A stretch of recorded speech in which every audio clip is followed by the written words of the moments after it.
Ça fait 1 an qu'on est au travail, tous les jours, pour les Marseillaises et pour les Marseillais. On a initié de grands changements pour les écoles, pour la qualité de vie. On a travaillé pied à pied. Il va falloir beaucoup de temps pour changer Marseille. Marseille, c'est la plus vieille ville du pays. Elle a 2600 ans. Ce n'est pas en 1 an qu'on change les choses, mais c'est dans cette première année qu'on a initié vraiment les ferments du changement. On a planté des graines qui vont faire changer Marseille. On a déjà fait des travaux dans 417 écoles, des petits travaux pour l'instant. On a lancé la rénovation de 5 groupes scolaires et puis, vous le savez, avec le président de la République, avec le gouvernement, on est au travail pour faire le plus grand plan de rénovation d'écoles jamais fait en France. C'est plus d'1 milliard d'euros. Ça va concerner des dizaines et des dizaines d'écoles et c'est dans quelques semaines qu'on va lancer ça.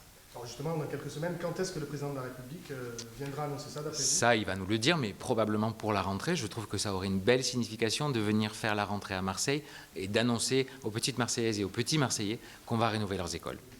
Je crois qu'on ne peut jamais s'habituer à autant de difficultés, mais c'est ainsi. C'est mon devoir, c'est notre devoir de faire face à la crise. C'est une crise mondiale, c'est une crise historique. Il faut faire face dans la crise parce que les Marseillais, ils méritent d'avoir des élus d'abord là à 100%, des élus qui tiennent là-bas, et puis des élus surtout qui les protègent, qui les accompagnent, qui les apaisent. C'est aussi ça mon rôle. On le sait, les Français ne vont pas pouvoir partir en vacances et ils vont venir en nombre à Marseille. Marseille, c'est la plus belle ville du pays, peut-être une des plus belles villes du monde. Donc évidemment, on sait qu'on va avoir du monde.